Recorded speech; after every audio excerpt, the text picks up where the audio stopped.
Palagi niyong tandaan, matatamasan mo lang ang tagumpay kung hindi ka susuko.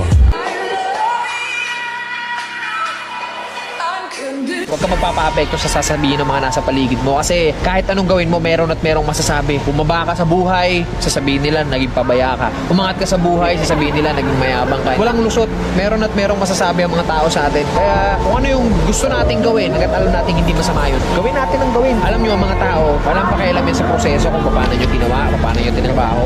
Mukhang ewan ka talaga para sa mga yan sa umpisa. Ang gustong makita lang ng mga tao palagi, yung finished product.